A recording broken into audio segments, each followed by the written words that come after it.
people are just pissed off with being taken advantage of. Yeah.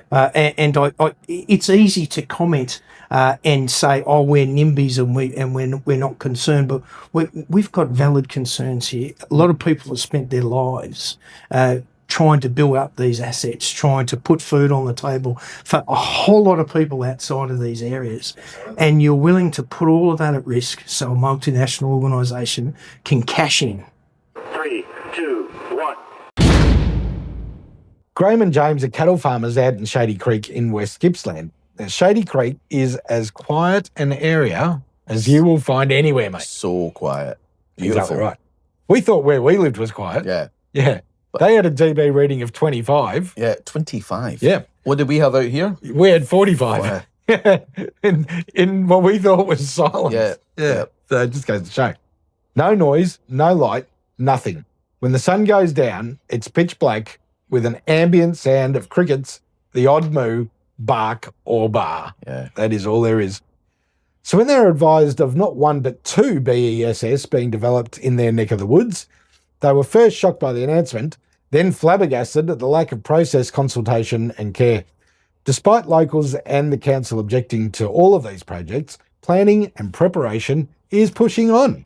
Yeah. Fast-tracked, eh? Exactly right. Why don't we have a look at the interviews and then come back and have a bit of a chat? This is a bit of a long one, but it once again shows how Aussies are being mistreated, walked over and ignored when it comes to government ideology and greed. The usual. Yeah.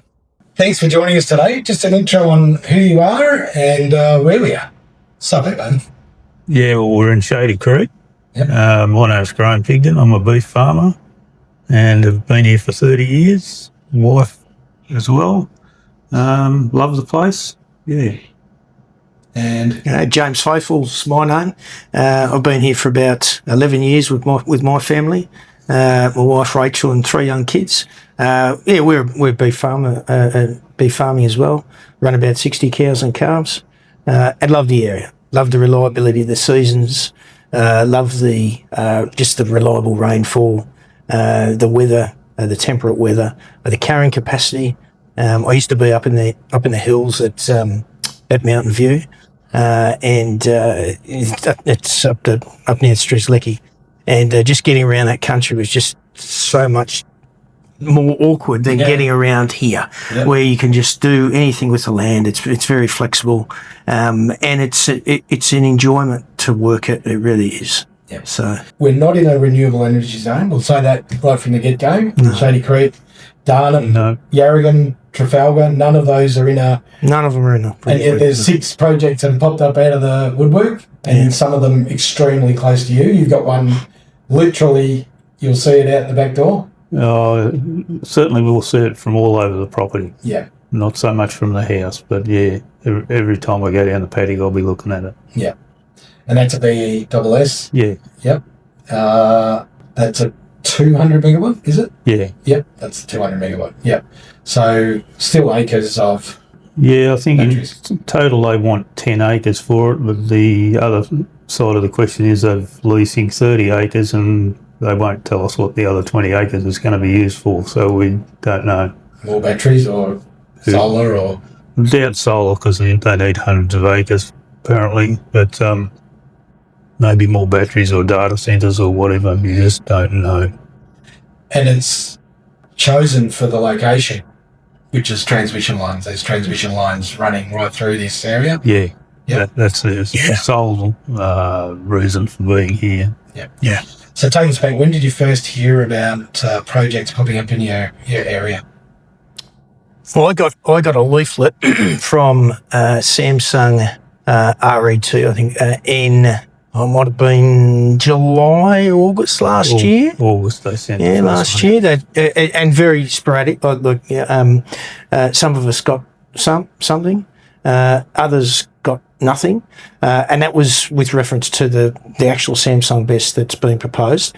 The other BESS, the Zen Energy BESS that it's proposed, I certainly didn't get anything on that. And that's, look, I'm equidistant between the two of them, so I'm about 2 k's from one, 2 k's from the other. So the nature of the community consultation has been pathetic. I think that's probably the word that sums it up for me. In terms of initial coming to us and telling us, the engagement has been very lackluster. And look, we've had a couple of. I think Zen Energies had one. We had one with Samsung where they had a meeting, and we were organised to show up to the Samsung one with a reasonable level of community support, and we tried to show up to the Zen Energy one as well, and voice our concerns. But that's really been the only opportunity that we had to talk to them in the flesh, and they're very guarded. They're very careful in what they can say. They haven't been able to answer their questions, which has been disappointing for these multinational billion-dollar organisations. If they can't provide reasonable responses to your questions, well, of course, we walk away going, well, that was a waste of our fucking time. These guys know nothing, and what's in it for them? So we take, Do you know what's in it for you? nothing. Exactly Nothing but risk, really. There's whether it's the risk of property devaluation, whether it's noise, whether it's light, whether it's impacts if something goes wrong.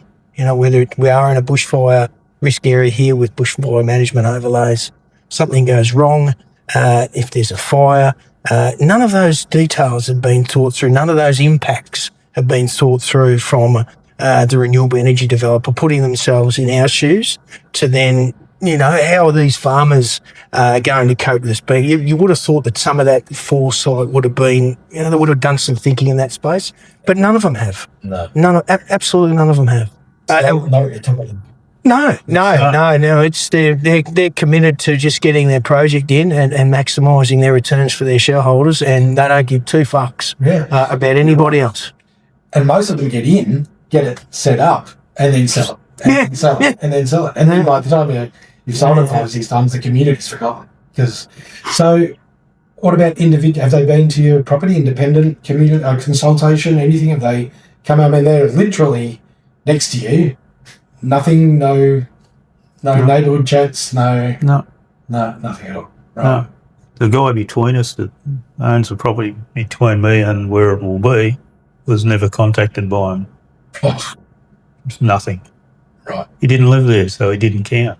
right. So the hosts will be living with the BESS, do you think, or? I wouldn't think so. They're only 160 metres or something from his house. I can't imagine they would do. One of them's got, both of them I think are subject to subdivisions. I think the Zen Energy one's proposing to sell the land. I'm not sure how far away the owner will be from that proposed site.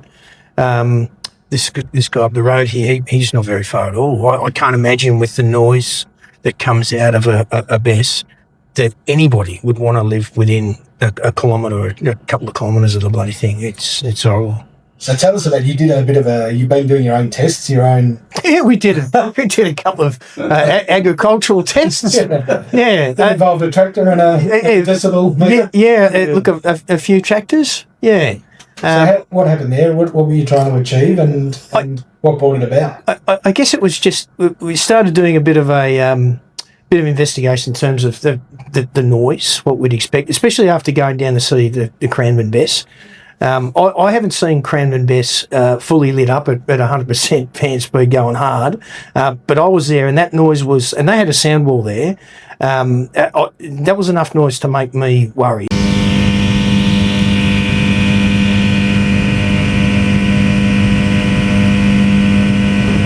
And when you step out here of a night time, it's dead silent. You hear crickets. That's why you live here, right? That's why we live here. Right? You take on this life because you like the privacy, you like the silence and the quiet. Yeah. So I got a really good appreciation for that, and thought, geez, what does a single battery put out? Like what does one of these BESS units put out? Did some research, did the Google search, and come up with, well, they run at about 96 to 100 decibels, so their fan speed and all that sort of stuff in the transformer, and I think the transformer was higher, but the individual BESS units range somewhere between sort of 95 and 100 decibels. Well, that's equivalent to an older tractor sitting on an older tractor with no earmuffs on. Now I've got an older tractor. I thought, oh fuck, let's run her up the road and let's see if we can actually how far that noise goes on a quiet night. Now I recommended it because we're a little bit of a project team happening, trying to sort of push back on this. And Graham was kind enough to bring up how many tractors you bring up. Four tractors. I think we had collection out. got the collection out. I think one of them was Very old. One of them was very old, and we had one other, and then we measured the sound with everything dead, so nothing running. I think the local sound level was about 25 decibels. So just anything you just it was just Barely dead silent.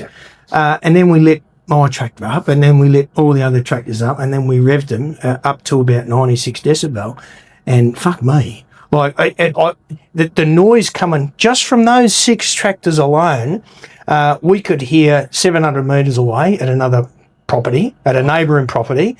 They had a very good appreciation for how much the ambient noise went up in their house, let alone in close proximity like where we were. So it was just horrendous, just from 6 tractors, let alone 220 shipping containers, which they're proposing to put over here, and another couple of hundred in 2.5 k's over there.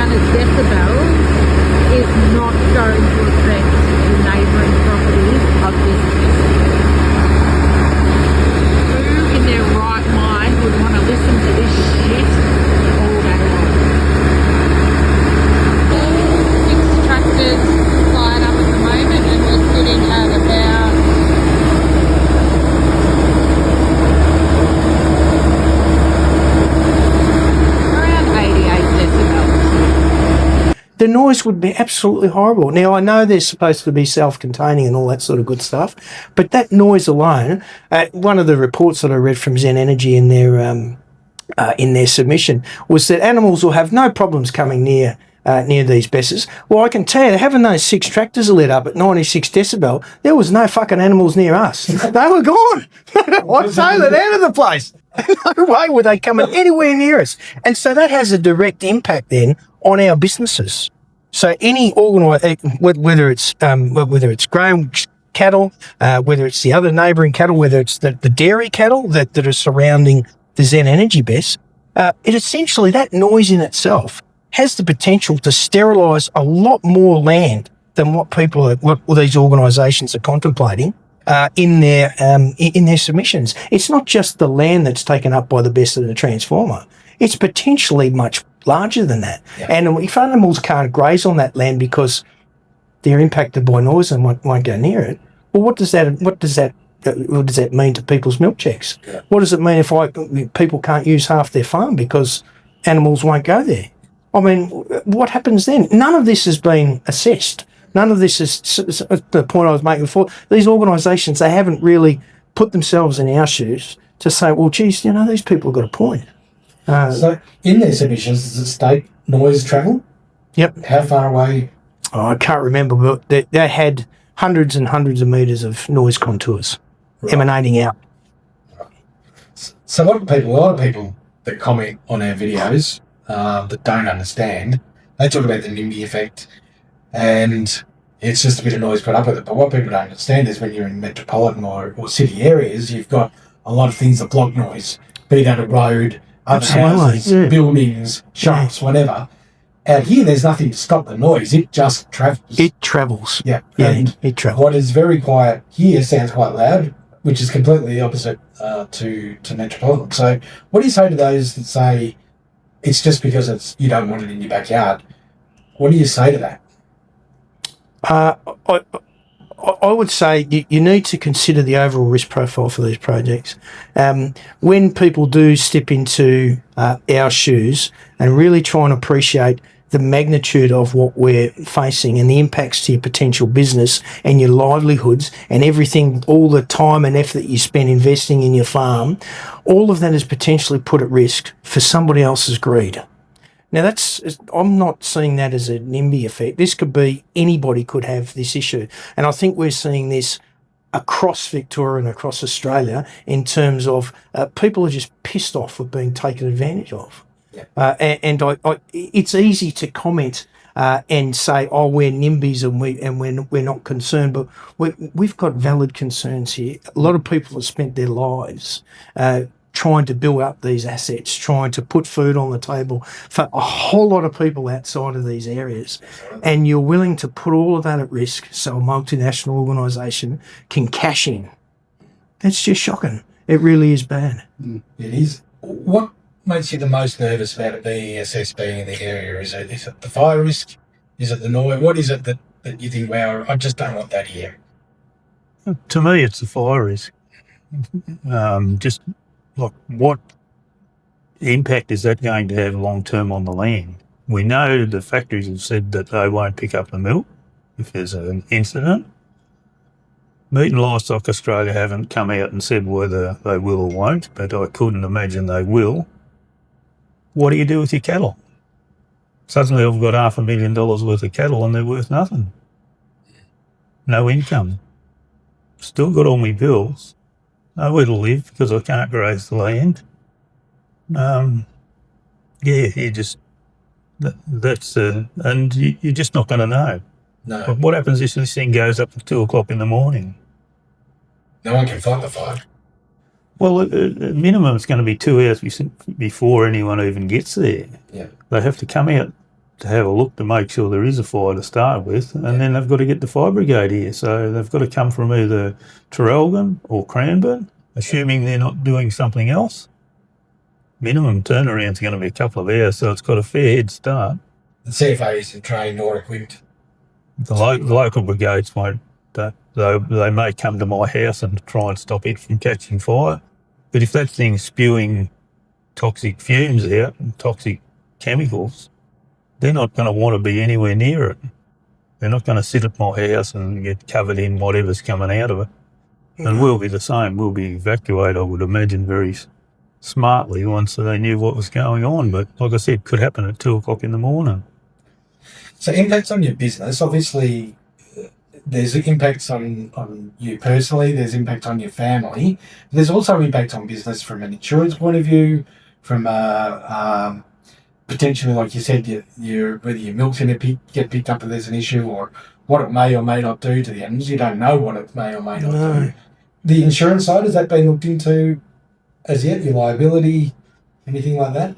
Well, I did ask the question of the insurance company, but of course nothing's happened.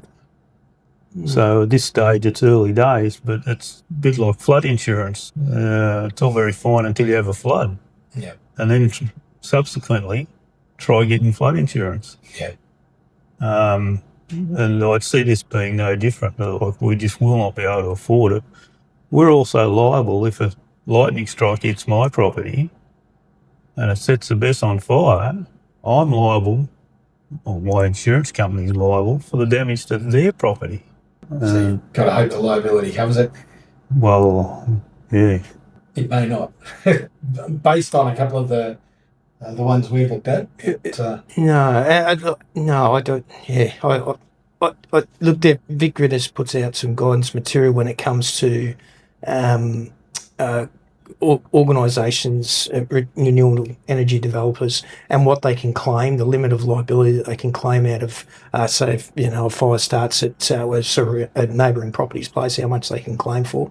But there's not a lot of detail, if any, on if they cause an impact on us from their operations. I haven't seen a lot of that.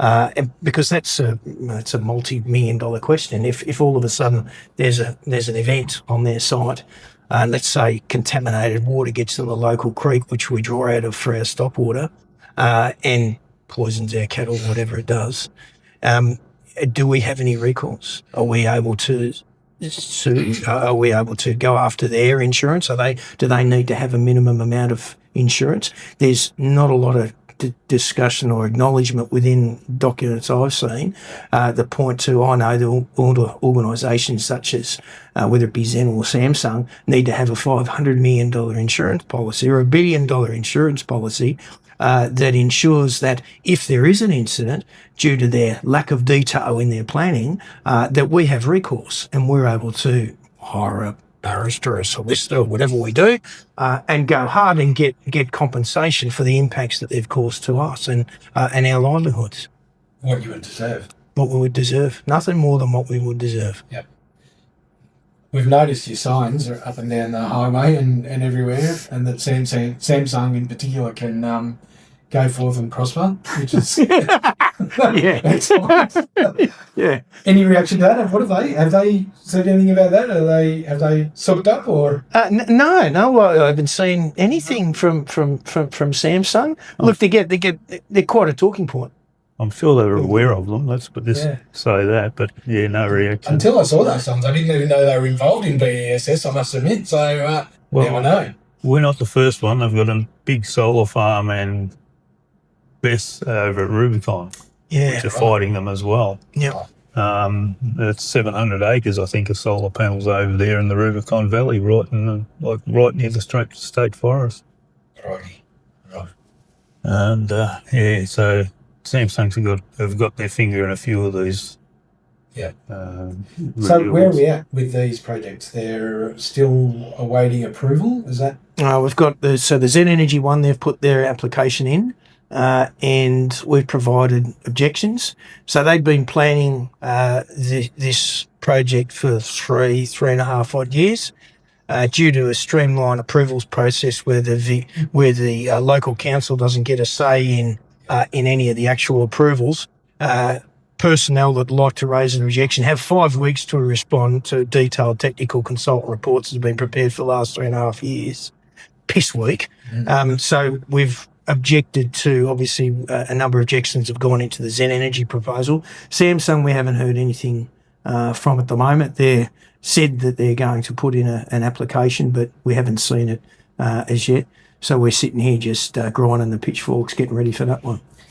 The good thing I think, especially talking to you guys and being contacted by people in other states, being contacted by people across Victoria, is that rural Victorians, farming families have had a gutful. Yeah.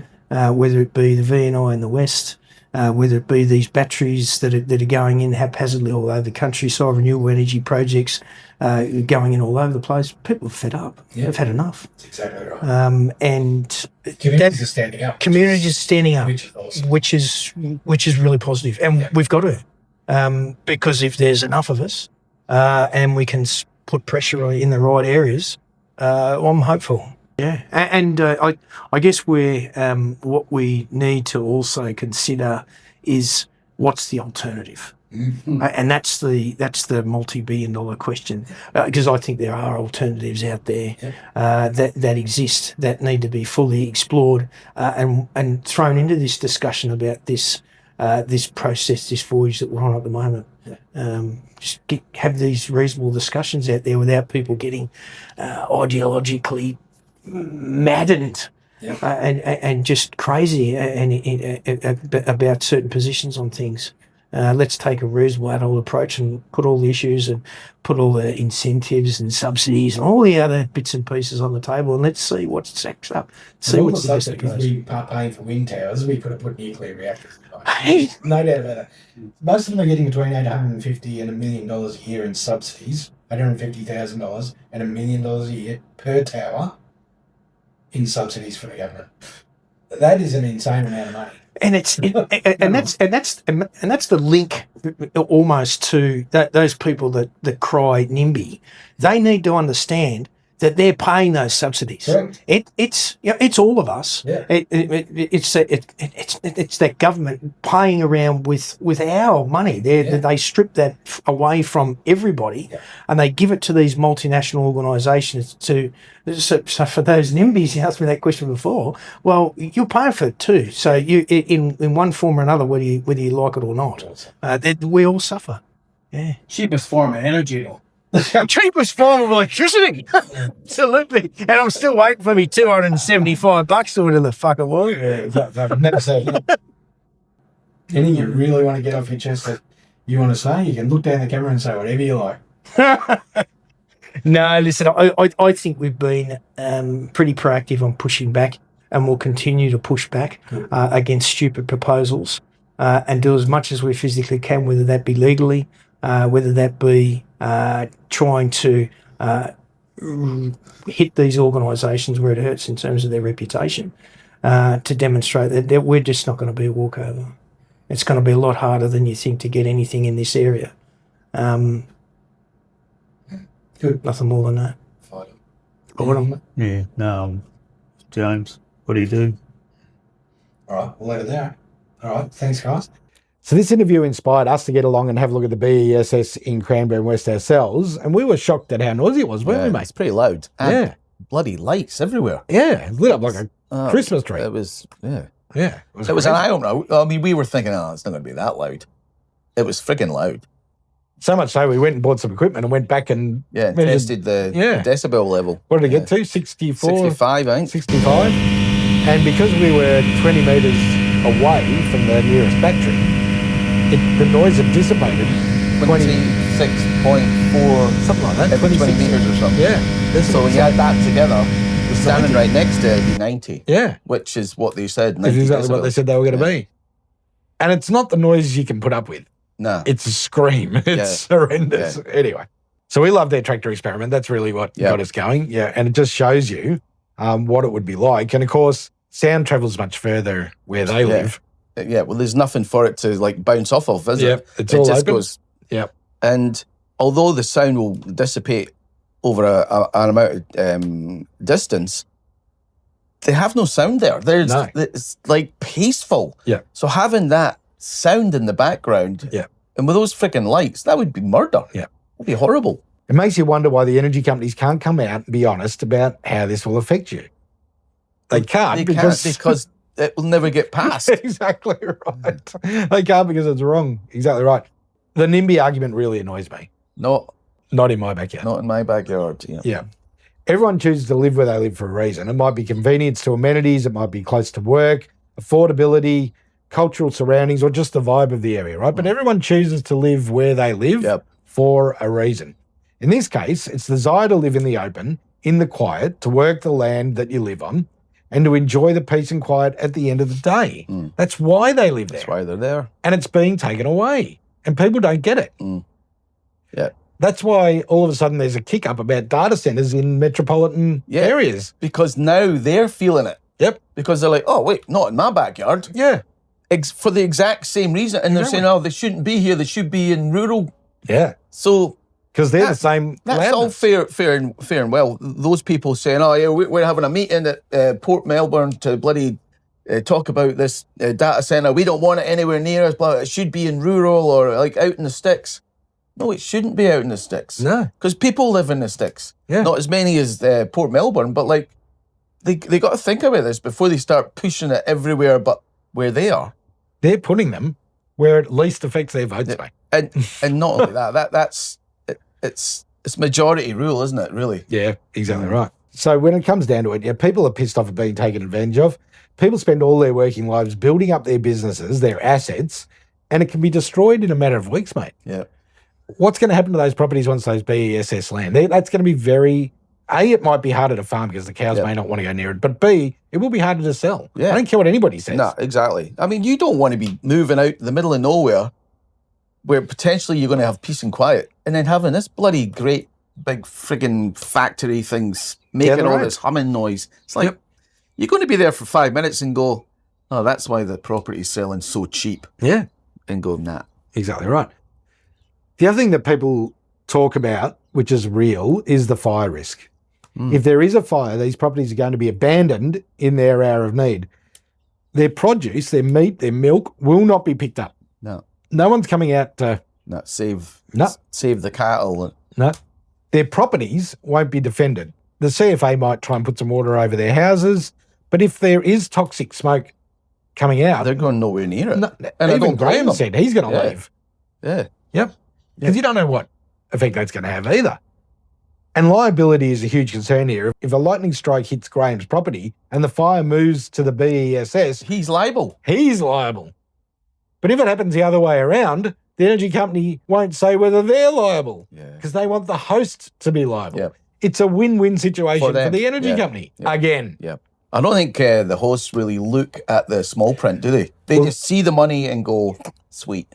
The piss off Samsung signs, Yeah. they're a part of They're our... I didn't even know Samsung Landscape. were anything to do with it until we saw those sounds. Exactly right. I think we were coming back from... like Darnham, wasn't it? When we saw it with the turn off for Darnham, there was some on the side of the freeway. I reckon we were coming back from Malakuta from our fishing trip last year. We saw it. Oh, might have been. Yeah. Anyway, yeah. So that was the first time I saw the piss off Samsung signs, and they have become a part of our area. You can't go far without seeing them, and we love them. And it's the same with the piss off Osnet. Yeah, exactly right. People have to get their message out somehow, and putting big signs on the sides of highways, the Princess Highway, no less. Yeah. And maybe some of the townies will go, oh, what's that about? Yeah, exactly right. Well, they're Most of them driving off. probably won't, but Yeah, hopefully they will. So people don't really get a fair right of reply. 3.5 years to make the submission from the energy company and 5 weeks for the locals to respond, mate.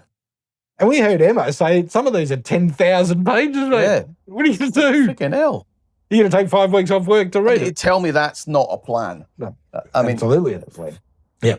So it reads like a formality. It's a ticker box that the response isn't really important. No. What's most important is that they offered the opportunity to respond in the first Yeah. place. yeah, exactly. Yeah, terrible. So the rural community is pushing back. The community standing against these projects is growing. It was great to see people from all over the state at lunch with the farmers, where Farmers Fight Back has created a groundswell of action. And Graham and James were there, and they were talking to some of the Wimmera farmers, Billy and Greg. So they get to share their stories, and Yep. each gets to tell what's going on. Share their pain and go, wow, you're far away from us, but you're still feeling the same pain we are. It's great. And Billy's fighting transmission lines, while James and Graham have got transmission lines, and now they're fighting what comes after transmission lines. It's the next step of the fight. So why can't each project stand on its own as a business case for everyone to see? Is it going to be profitable without subsidies? Does it make sense? Could it harm the environment? Let's remove these subsidies and the grants, the tax breaks, and see what actually stands up. They will fall flat, mate. Of course they will. Wind especially. Yep. Well, just look at Germany, mate. Yeah. We're heading the same way. Yeah. And where do they want to go? They want to go back to nuclear. Yep. What are we going to go back to? Yeah, I Coal. agree. You can't touch coal. It's too dirty. Within 10 years, they'll be running mainly on nuclear fusion, Yep. not on wind. Yep. That's for sure. I mean, I don't understand what the big problem with the gas is. Why can't we just use gas for Oh, these? we will be. We've got to increase our gas. Yeah. But we should be looking at nuclear as well. Yeah. But we're not. Let us know what you think, everyone. Thanks, guys. See ya. See ya.